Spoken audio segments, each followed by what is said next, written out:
안녕하세요. 인지심리학자 김경일입니다.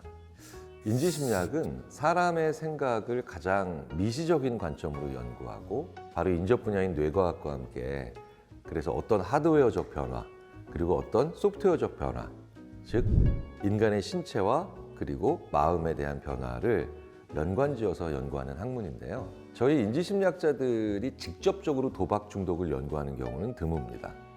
하지만 굉장히 재밌게도 저희들은 도박이라고 하는 상황에 사람을 넣어보는 실험을 많이 하죠.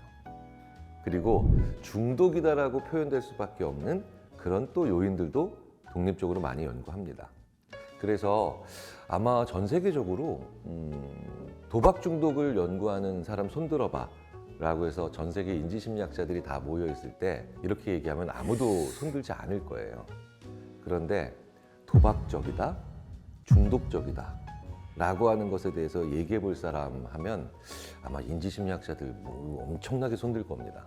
자, 그런데 이제 이 둘이 합쳐진 도박 중독이라고 하는 건 사실 무언가에 이렇게 빠진다라고 표현하는 것들에 대한 공통점을 저희는 되게 중요하게 봐요.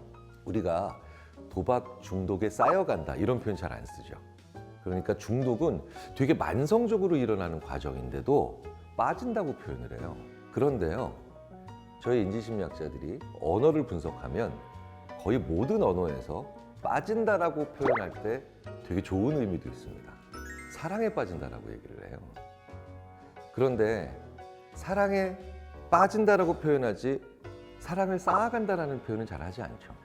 이런 면에서는 어떤 용어를 주로 쓰냐면요, 애착을 쌓아간다라는 말을 좀 더 많이 써요.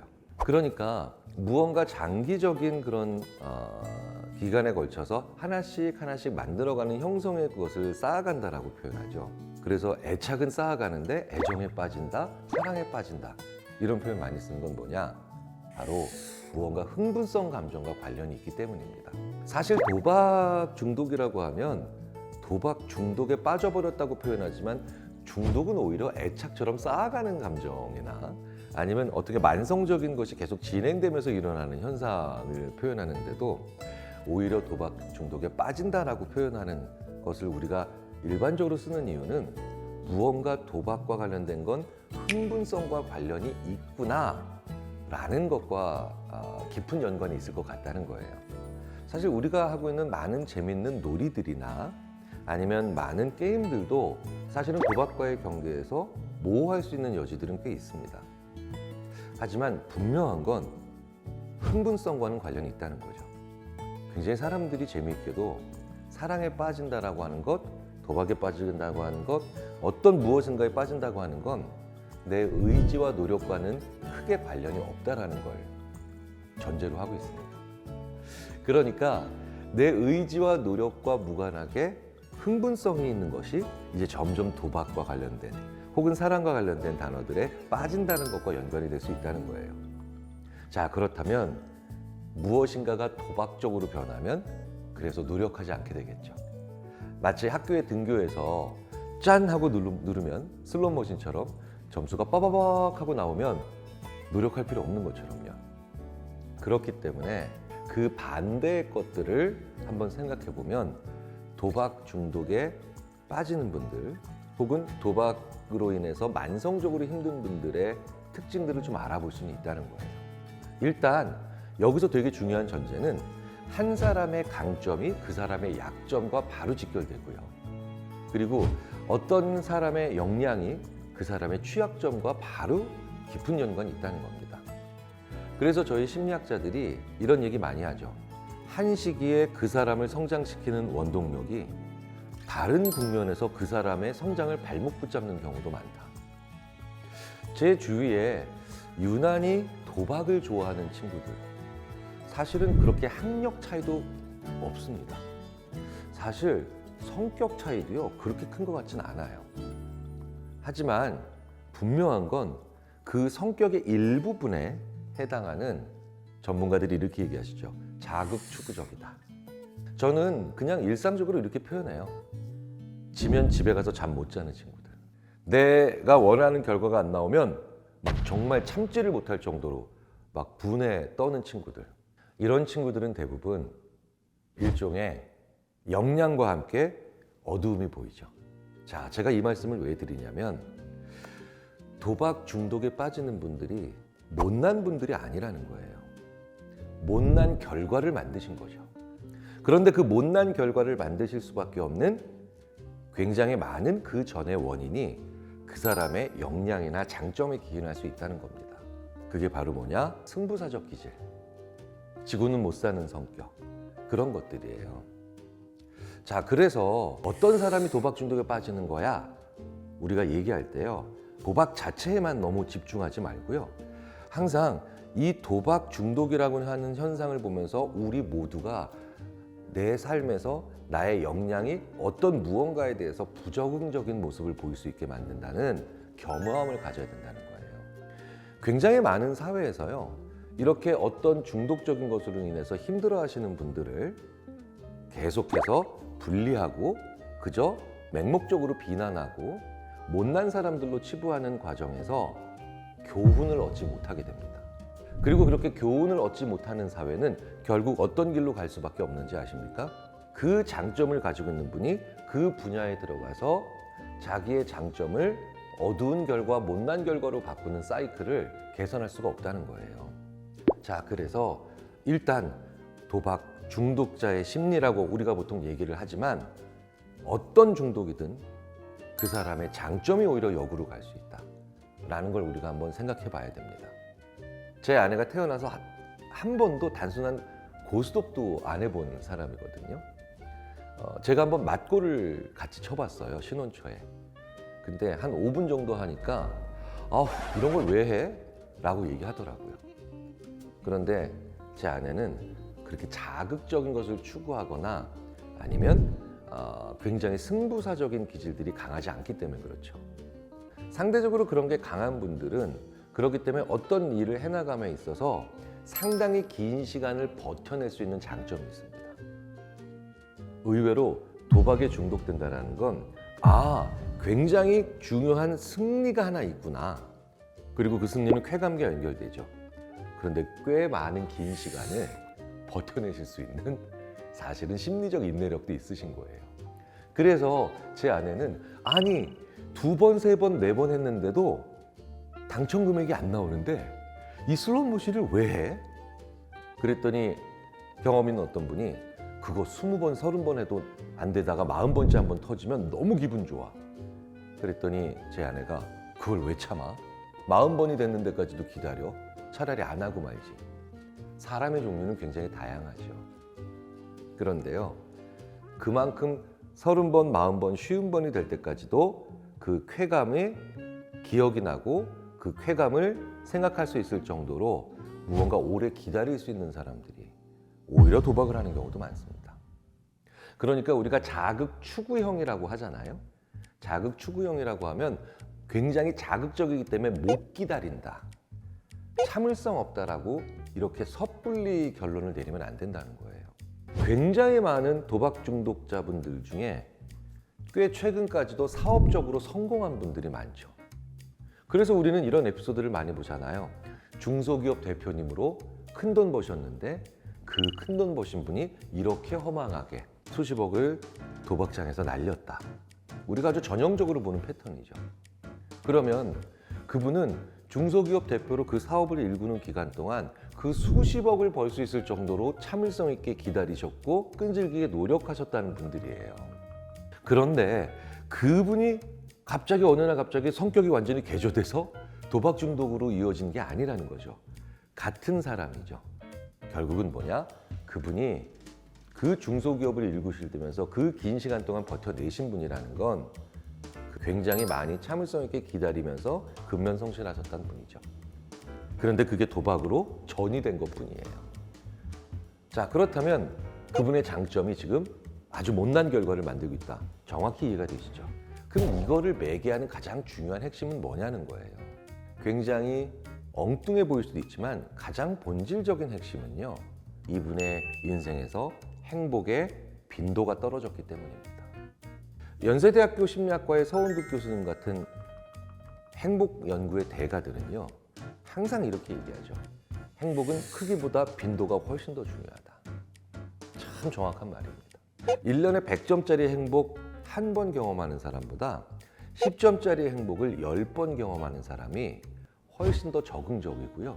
그리고 단단해지며 그리고 더 좋은 것을 추구하지 나쁜 것에 매력 느끼는 그런 일들을 잘 피해 다녀요. 신영철 박사님도 굉장히 중요한 얘기를 하셨죠.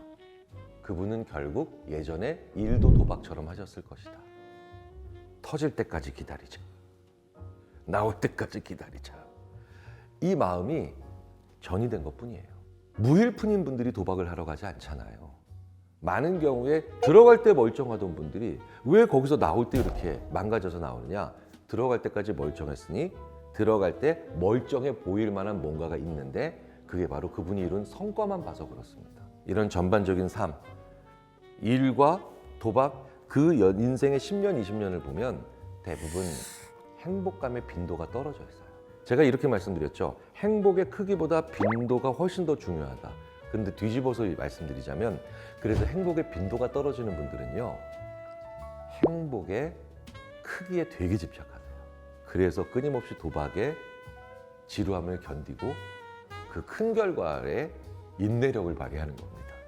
그래서 평상시에 크지 않더라도 자주 행복하셔야 돼요.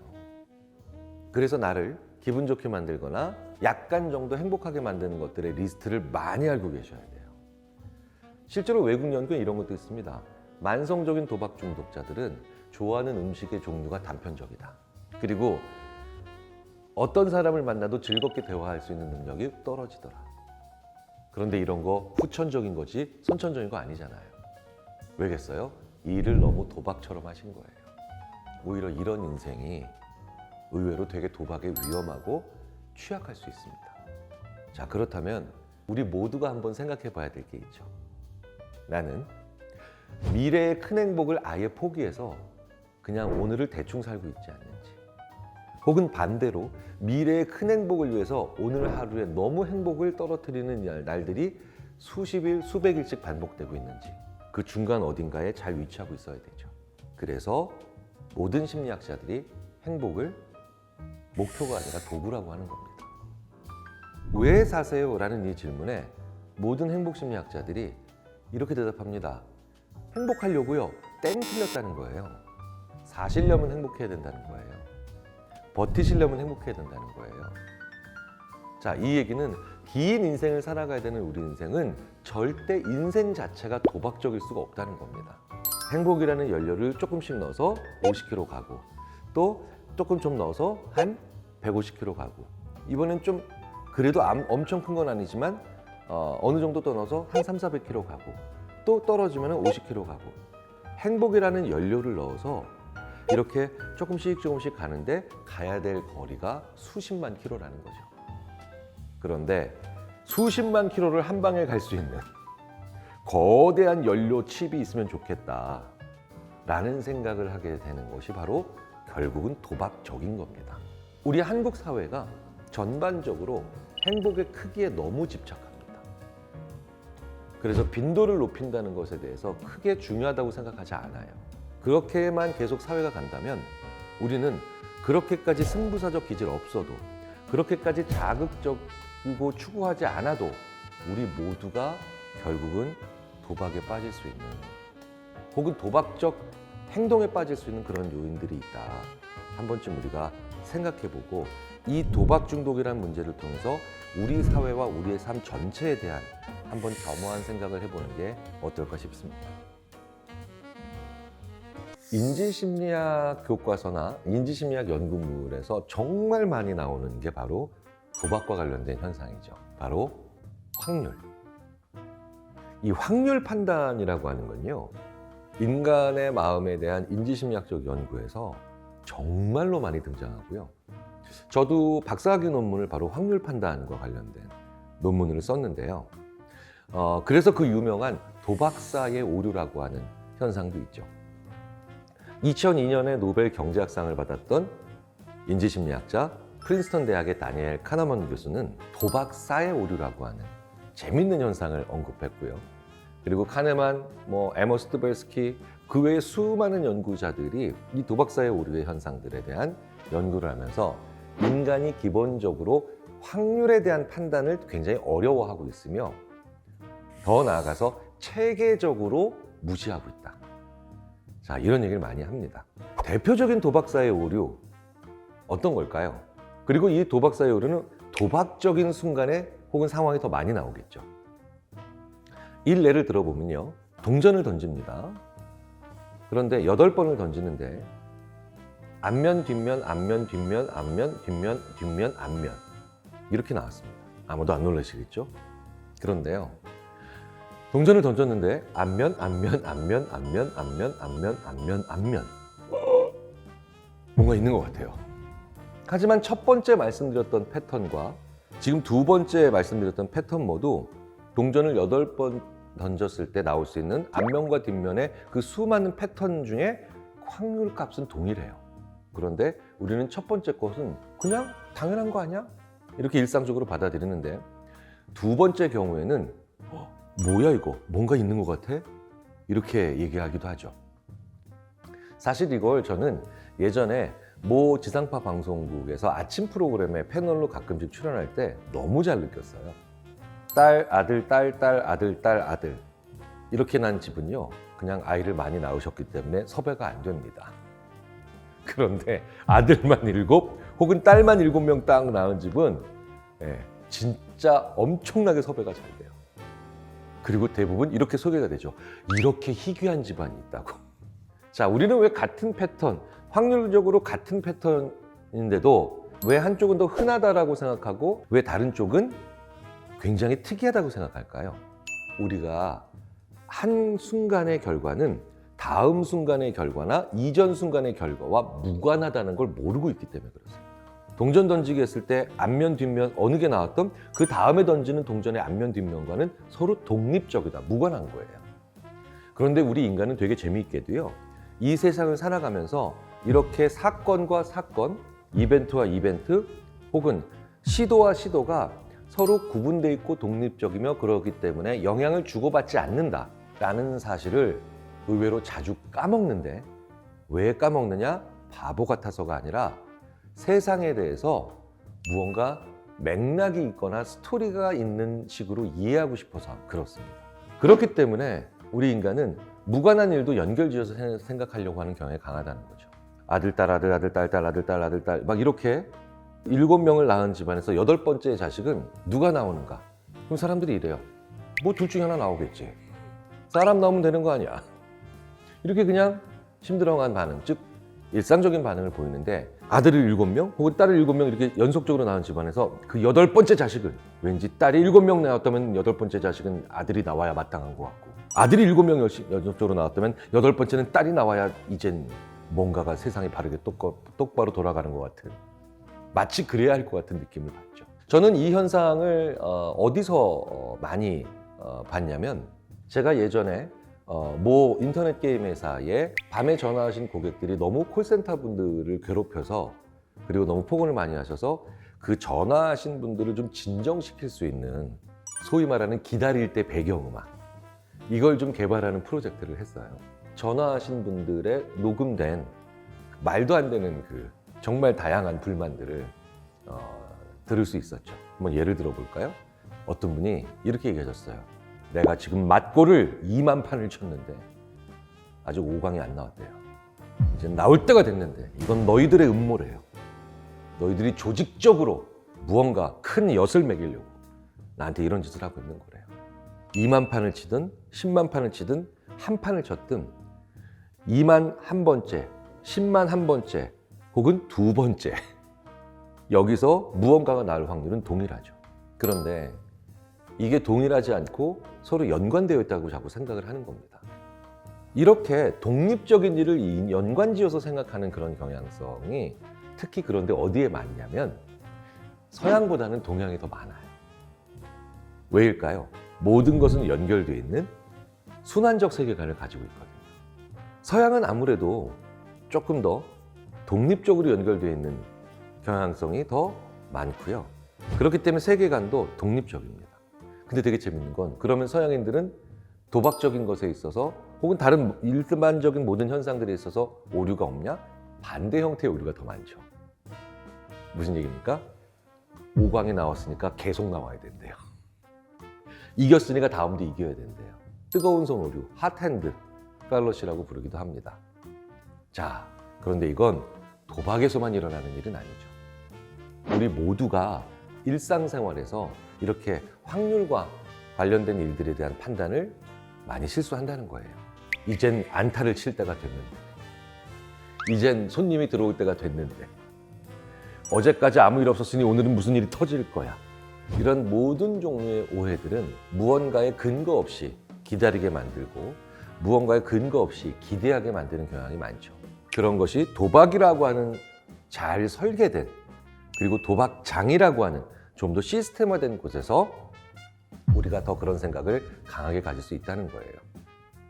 제가 여기서 이 말씀을 왜 드리느냐, 도박에 빠진 분들의 지능이 낮아서가 아니라는 겁니다. 도박 중독자분들이 못나서라는 게 아니에요. 그분들이 만들어낸 결과가 못난 거지, 그 사람들의 못난 측면이나 잘못된 지적 능력이 관련되어 있는 건 아니라는 거죠. 자, 그렇다면 이렇게 승률이 낮음에도 불구하고 도박을 시도하고 계속 머무르는 또 다른 이유가 있죠. 뭐 많이들 아실 거예요. 네. 터지면 진짜 끝내준다. 한 방이다. 자, 그런데 이걸 심리학과 경제학에서는 효용이라는 개념으로 많이 연구했습니다. 사실 기대 가치라고 하는 측면에 보면 도박은 하면 안 되죠. 사실 복권도 살 필요가 없습니다. 기대 가치라고 하는 건 뭘까요? 딸 수 있는 확률, 이길 수 있는 확률의 최종 결과값을 곱한 겁니다. 그러니까 내가 10만 원을 가질 수 있는 확률이 10%인 그런 도박이라면, 그러면 기대 가치는 10,000원이죠. 10만 원 곱하기 0.1이니까요. 그런데 문제는 10만 원이 필요하다면 달라지겠죠. 10,000원 가지고 할 수 있는 일은 별로 없잖아요. 10만 원이 있으면, 그런데 내가 오늘 데이트를 할 수 있습니다. 3만 원이 있는 건 아무 소용없어요. 없는 것과 똑같아요. 이런 분은 그 10만 원을 딸 확률이 지극히 낮은 그 도박을 할 수도 있겠죠. 되게 재밌죠.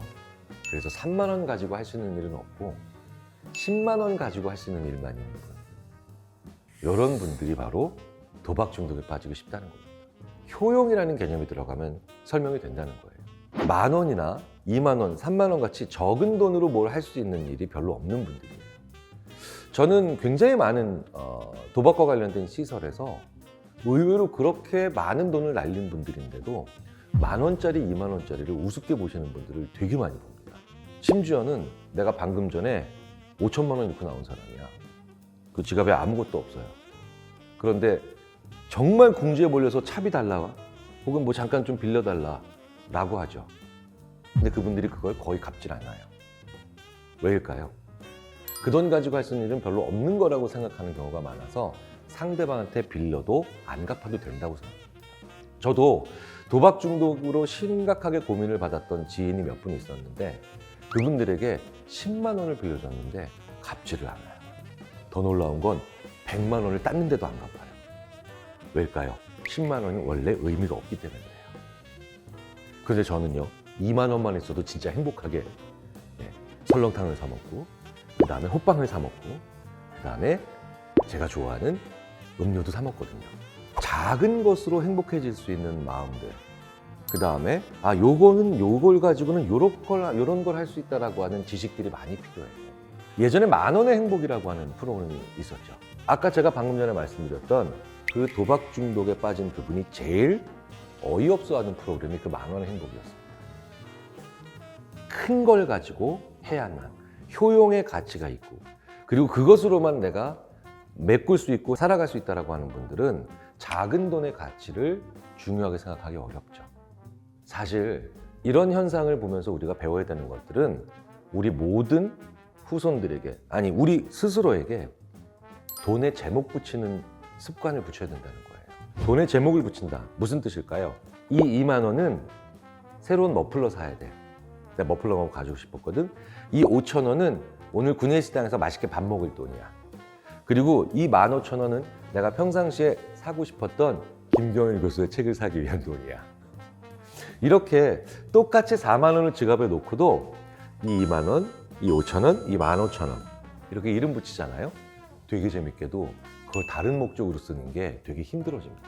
가장 중요한 돈을 버는 이유는 쓸 곳이 있어야 돼요.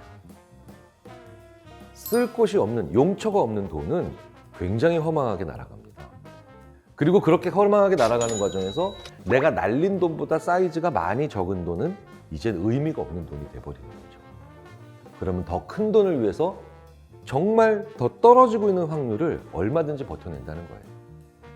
사실 복권도 그래서 마찬가지입니다. 복권을 연구하고 있는 모든 심리학자들이 왜 이렇게 극단적으로 낮은 기대값에도 불구하고 사람들은 복권을 사느냐? 복권을 사는 1,000원 효용이 너무 없는 거예요. 1,000원 가지고도 뭐 할 수 있는 게 있는 사람은 복권 안 살 수 있죠. 그래서 적은 돈으로 할 수 있는 많은 일들을 알아놔야 돼요. 그리고 적은 돈으로도 할 수 있는 많은 것들을 알아놓는 과정이 바로 뭐냐? 돈의 용처들을 제목을 잘 붙이는 연습을 해야 됩니다. 그래서 내 자식이 언젠가 도박 중독에 빠지지 않기를 원하고 있는 많은 부모님들께서는 용돈을 10만 원 주시든 100만 원 주시든 그 크기도 중요하겠지만 더 중요한 건 이 돈은 여기, 저 돈은 여기 이렇게 어디에다 돈을 잘 써야 되는지를 돈의 용처와 제목 붙이기를 잘 해놓는 교육을 시켜보십시오. 제가 아는 유대인 심리학자들이 저한테 이런 얘기 하더군요. 우리보다 돈 잘 버는 인간들 처음 봤대요. 전 세계에서 가장 경제를 잘 알고 돈 잘 버는 재주가 있는 그 친구들이 한국 사람들만 보면 오히려 그런 얘기를 합니다. 그런데 그 친구들이 이렇게 저희에 대한 찬사를 보내다가도 아직 경제교육은 우리처럼 하고 있는 건 아니네. 뭘 못하는 거니? 항상 이러죠. 돈을 어떻게 써야 되는가를 너무 안 가르친대요. 쓰지 말고 저축하라는 얘기만 하라는 거죠. 그러면 다양한 돈의 크기에 대한 다양한 효용을 가지기가 어려워지겠죠. 이게 의외로 떨어지는 확률, 상식적으로 안 좋은 확률인데도 얼마든지 도박에 빠져들게 만드는 그 출발점이 될 수 있다는 거 우리가 한번 생각을 해봐야겠습니다.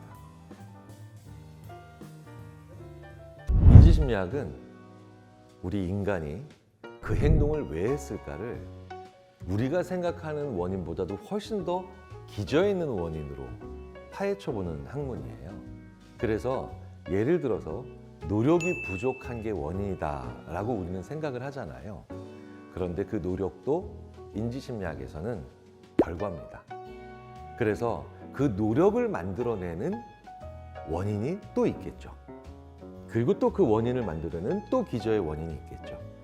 이렇게 우물을 파내려 가듯이 마치 시추하는 학문이다 라고 해서 인지심리학은 소위 말하는 삽들고 있는 학문이다 라고 많이들 얘기를 하는데요. 우리가 지금 얘기하는 도박 중독을 빠져나오는 혹은 도박 중독에서부터 우리가 벗어나는 이런 여러 가지 과정들도 우리가 생각하는 많은 원인들은 사실은 결과에 가깝습니다. 여기서 중요한 건 그러니까 그 결과로 착각되는 원인들이 무의미한 게 아니죠. 그 과정에 더 중요한 것들이 있다는 거예요. 도박 중독으로부터 빠져나오는 가장 중요한 거 뭘까요? 용기, 의지, 노력, 신념, 희망, 많은 것들이 있겠죠. 하지만 그것으로부터 나오는 더 기저의 요인들은 바로 미래를 보는 전망입니다.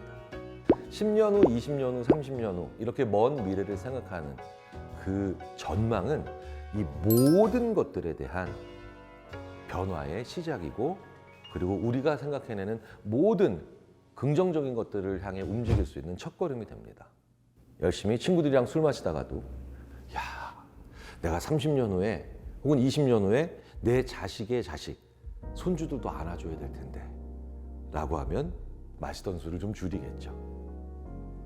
내가 열심히 돈을 쓰다가도 내가 나중에 노인이 됐을 때 너무 힘들게 살지 않으려면 돈을 좀 저축해야 되겠다 라고 하는 생각을 하겠죠.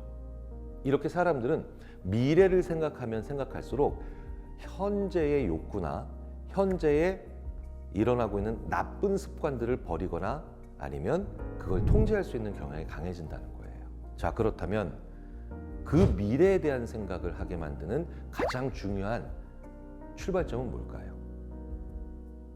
이 사회에서 내가 가지고 있는 역할에 대한 생각을 하고 있는 겁니다. 방금 전에 제가 이랬죠. 내가 나이 들어서 너무 가난한 노인으로 살면 안 될 텐데, 혹은 20년 후, 30년 후에 내 자식의, 지금 내 자식의 얼굴도 못 본 그 자식을 안아줘야 될 텐데, 이런 모든 것들은 나의 사회적 역할과 관련되어 있습니다.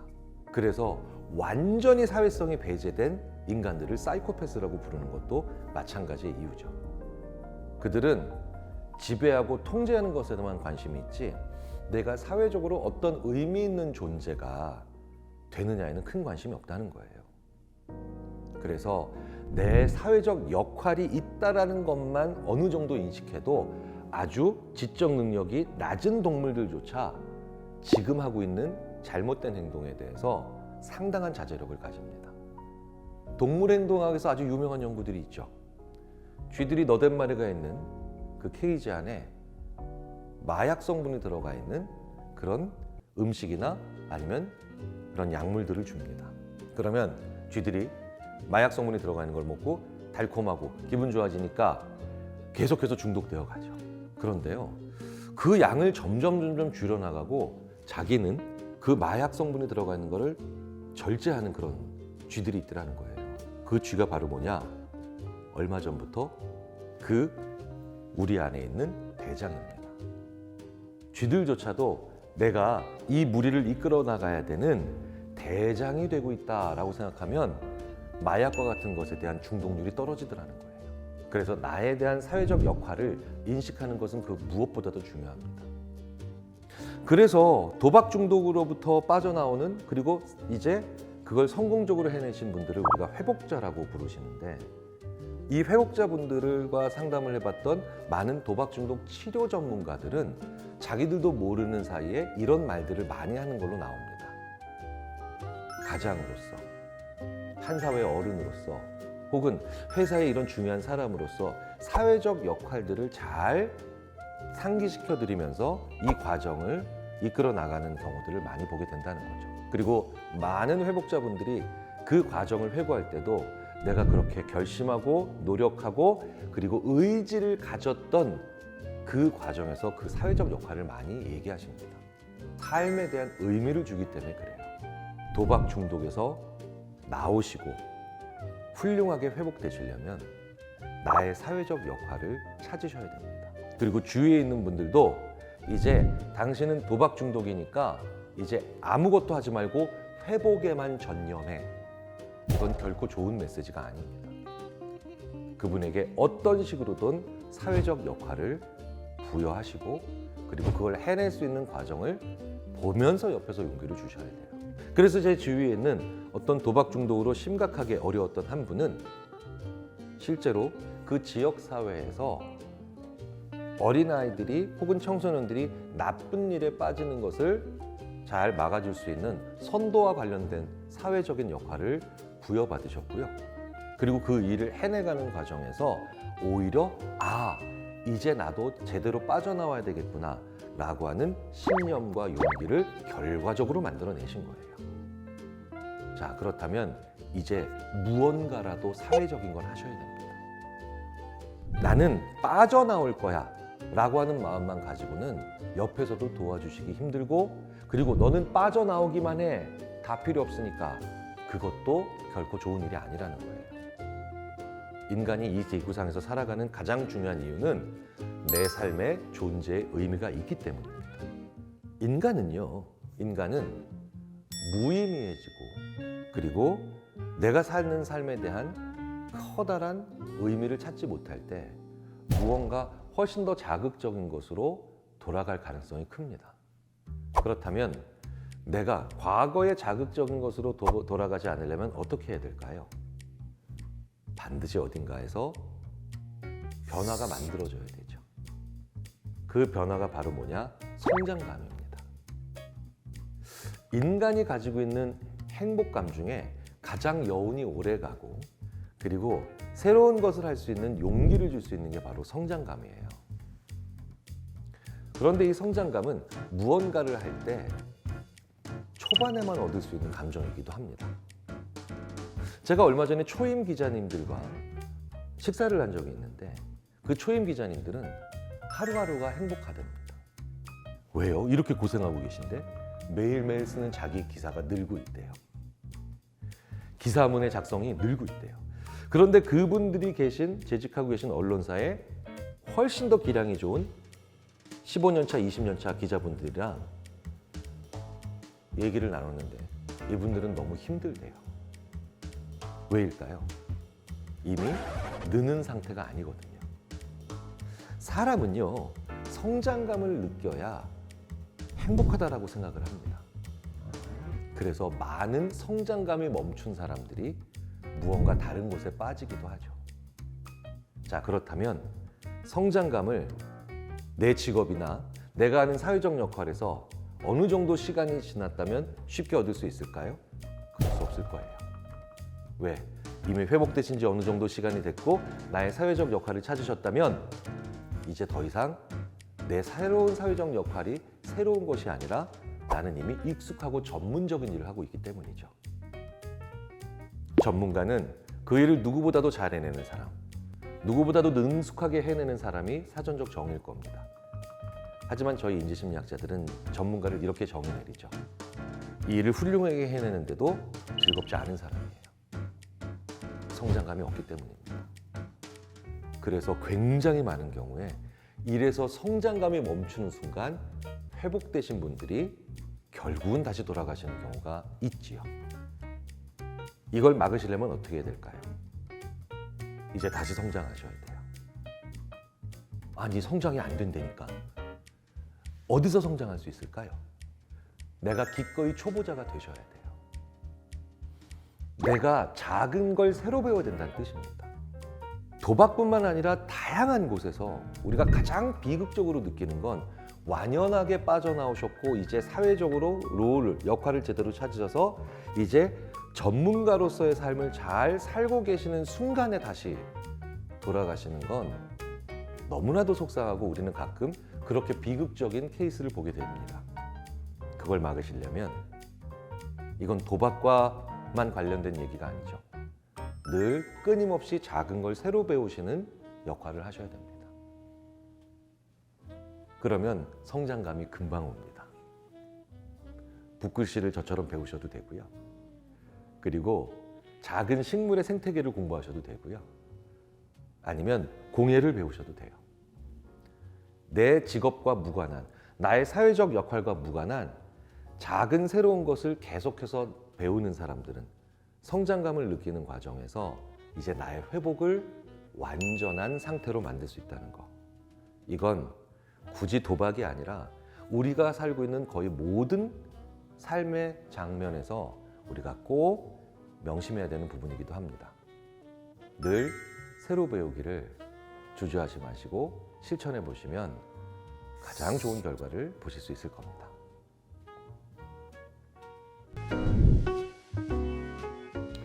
충동을 누른다라고 보통 얘기를 하죠.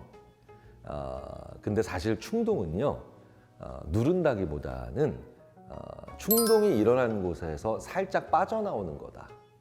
이게 제일 더 정확한 표현입니다. 대표적인 충동이 뭔가요? 화죠.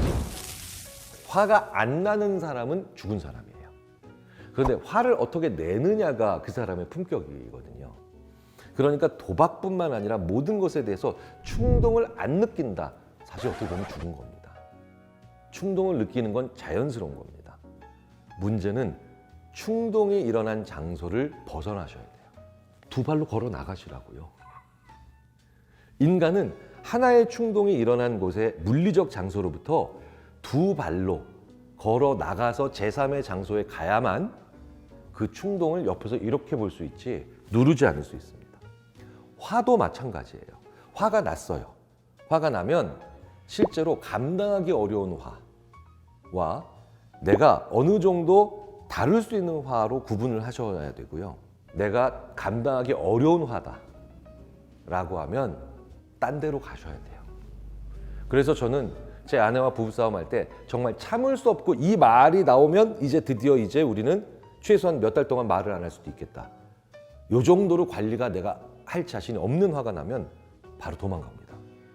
밖에서 최소한 몇 분만이라도 시키면 호흡이 정상으로 돌아오고 그런 다음에 제 아내를 만나죠.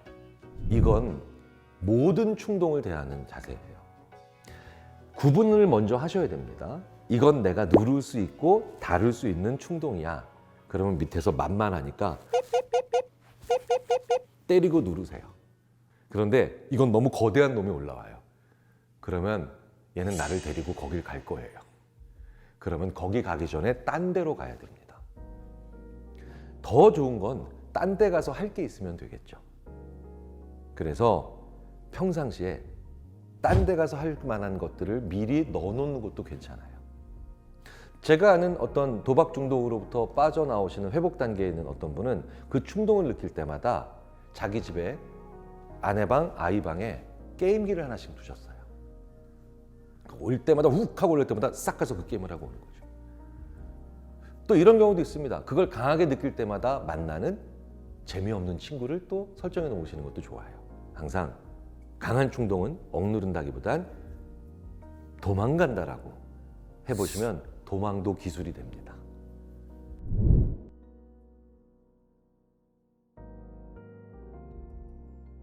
사실 저는 그래서 도박 중독자라는 표현을 잘 안 쓰려고 합니다.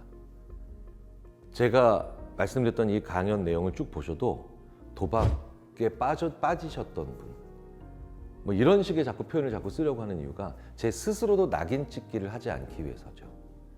명사 낙인 효과는 심리학에서 오랫동안 연구된 현상이에요.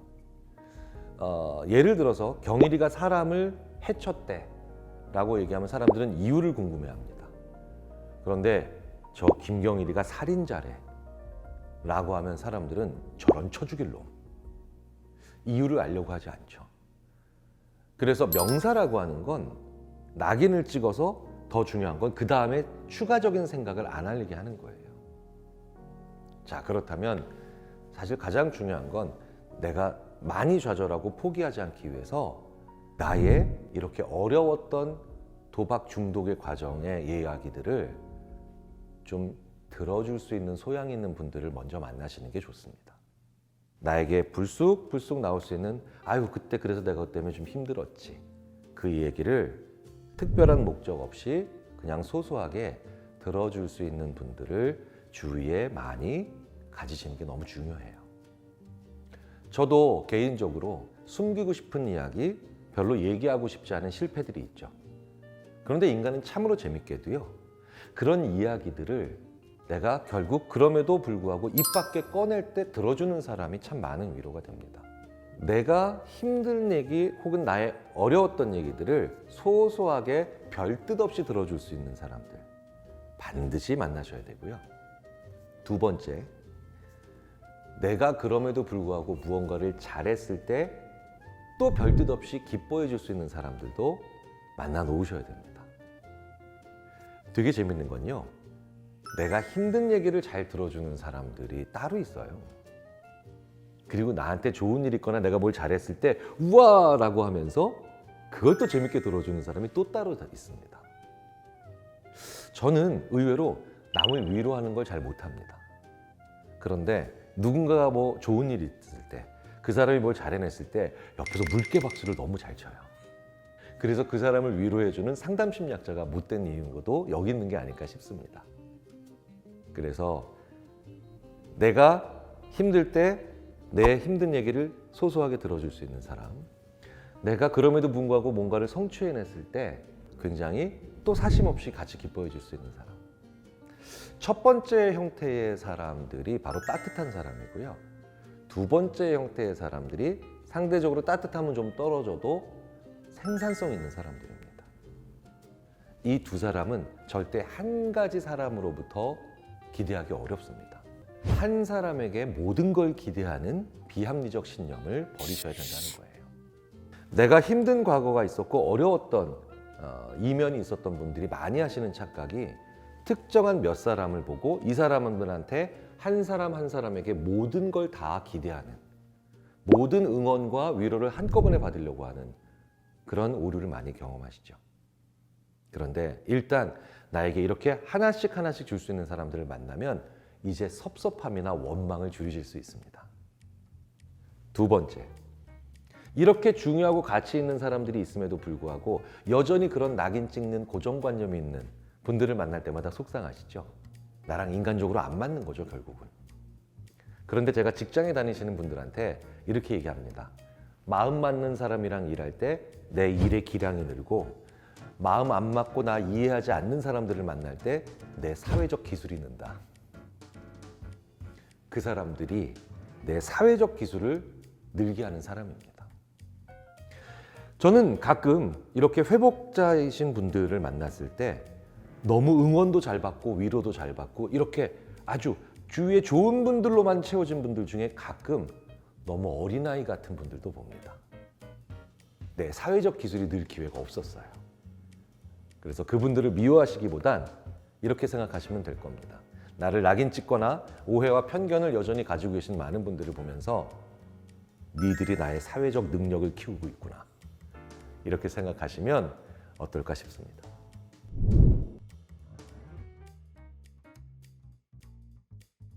저는 방금 전에 여전히 지금도 도박 중독으로 힘들어 하시는 많은 분들께 힘이 되는 얘기를 좀 해달라는 부탁을 제작진으로부터 받았습니다.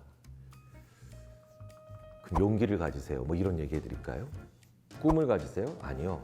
저는 오히려 조금 준엄한 얘기를 해드릴게요. 하지만 이건 분명한 사실이거든요.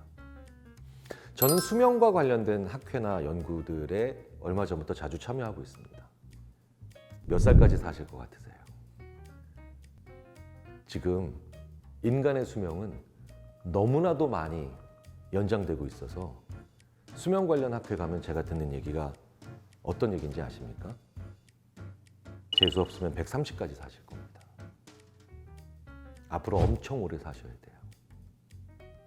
그런데 한 1, 2년만 살고 가시는 것처럼 지금 생각하고 계시죠? 엄청난 장수 시대가 열렸고요. 거기서 예외가 못 되실 가능성이 매우 큽니다. 이렇게 오래 살 수밖에 없는 인생에 아직 반환점도 못 도셨어요. 그래서 나머지 반환점을 새로 시작하셔야 됩니다. 오늘부터가 내 인생에 다시 태어난 날로 생각하고 사셔도 60년, 70년을 더 사셔야 될 겁니다. 우리 앞에 분명하게 다가오는 미래라서 새로 시작하셔도 아무런 차이가 없다는, 지금 계속 나보다 먼저 가고 있는 것처럼 보이는 사람들과 거의 차이가 없다는 얘기를 꼭 드리고 싶습니다.